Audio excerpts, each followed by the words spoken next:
I'm Natasha Ginwala. I'm the curator of Lala Rukh in the round with Hur Al-Qasmi. It's such a pleasure to be able to talk with the work here.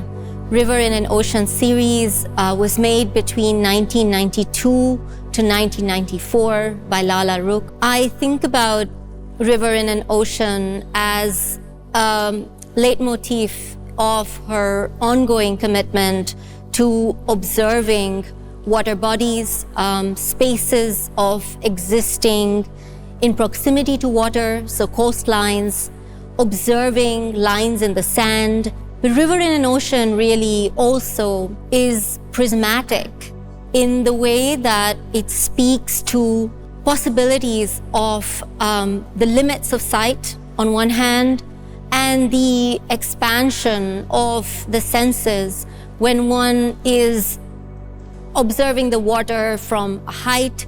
In this case, she was looking through the window of an aircraft.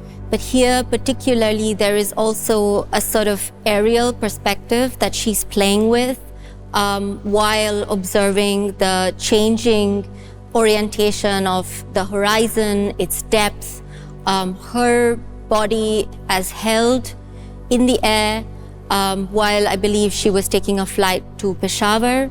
So also really connecting to the fragmented region and subcontinent where the lines of cartography, of colonial cartographies, and of map making as an imperial endeavor are ruptured. And instead you see this kind of continuum in which the river is a shimmering presence.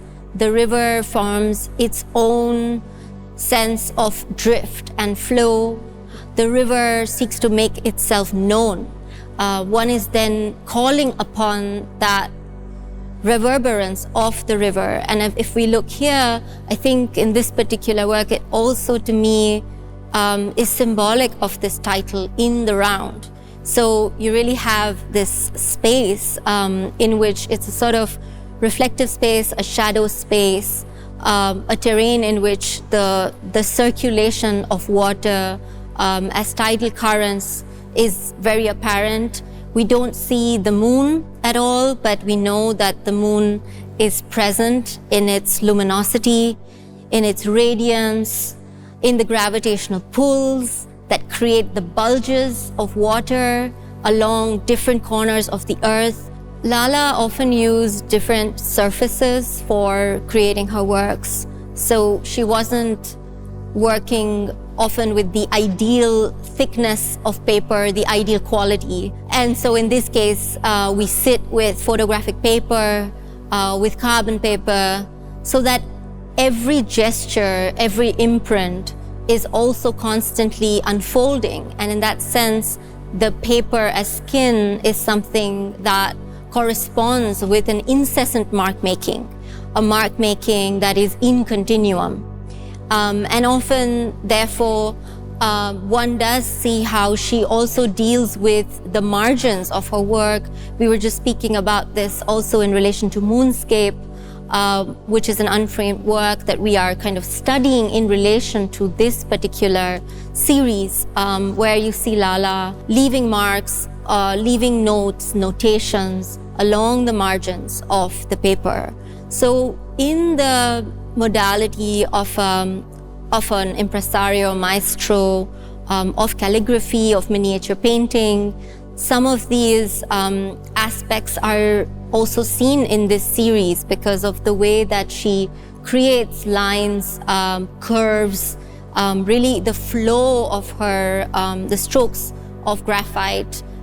These are ways in which one also sees the skilled hand with which she sort of operates, where she can actually inscribe rhythm into these very, very thin papers that are continuing to speak back to her gestures and the kind of pressure that she applies, or the kind of lightness with which she handles the surface.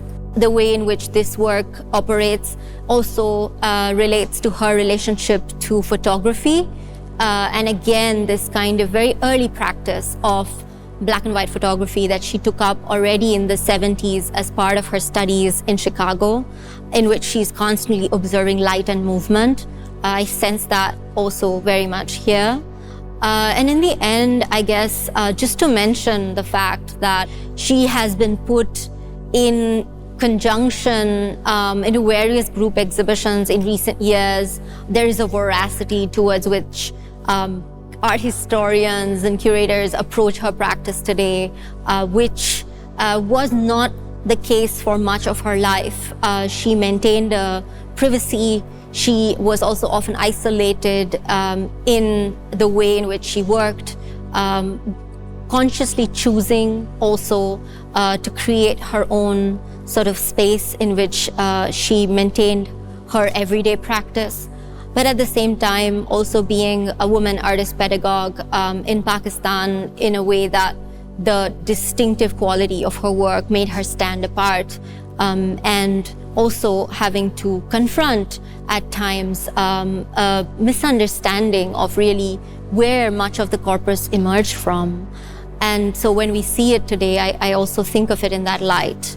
And I see her in my mind's eye standing before the work of an artist, Vija Selmans, who is not someone she met, but she encountered the work in Kassel, in Documenta, and she just stood in front of it and felt suddenly this reciprocity between two women artists across time. And I think that asynchronous relation is something that she was trying to build as well into her curriculum to counter the fear of loneliness as an artist.